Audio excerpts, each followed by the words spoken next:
Stop dreaming about Mageblood. Let's face it, most of us will never afford one. I could have finally bought one this league, but honestly there were bigger priorities, so I've never owned one either. Even now, cheap still means 95 divines. But what if I told you there's a budget alternative? A belt that gives you a taste of the same power for just 2. Yep, you heard me right, just 2 divines for similar power to Mageblood. Before I show you the belt, let's talk about why Mageblood is so insanely strong in the first place. Because here's the thing, the alternative doesn't share a single role with Mageblood, so how can it possibly give you similar power?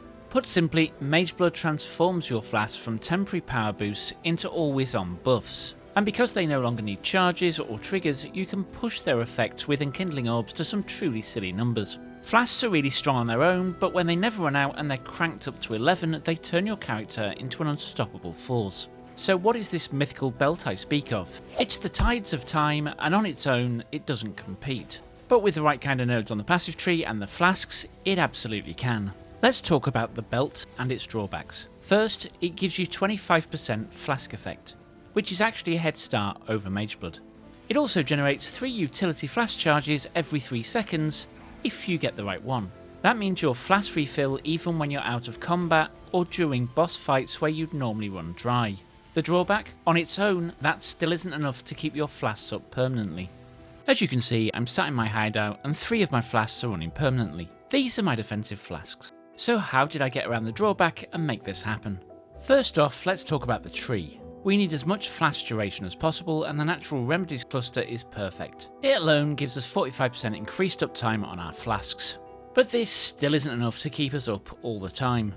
For that, we need specific roles on the flasks themselves, and that's where it can get a bit pricey. Of course, you can spend hours ult spamming if you do want to get the right mods at a lower price. On our defensive flasks, we have 2 options. We can either go with increased charge recovery, or with increased duration. With increased charge recovery, you're probably going to want about 45% minimum, and with increased duration, you're probably going to want about 40%. Obviously, the more you get, the more chance that your flasks will stay up the full amount of time. You also want all your flasks to be 20% quality, as this also increases the timer.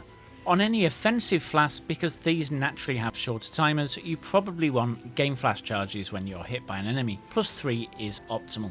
Now my flasks were each priced between 70 and 100 chaos, so that's not cheap. You can make it substantially cheaper with a particular ascendancy. If you happen to go Pathfinder, you can go Nature's Adrenaline to double the amount of passive recharge you've got on your flask, because you'll gain 6 charges per 3 seconds instead of just 3. That means that all those flask effects get to be half.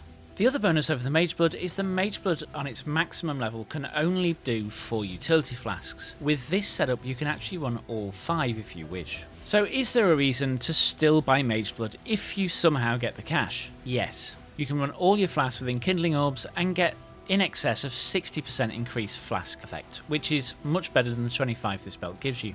In addition, you don't need any of the duration rolls, and you can go for something more important. I hope you found this useful so far. If you have, then please subscribe. It'll help me out a lot. In case you've been living under a rock and don't know how my flasks are auto-triggering, you just go to the crafting bench and craft on trigger when flask charges reach full. Every time your flask charge fills back up, your flask will trigger. And with that, thanks for watching, and I'll catch you on the next one.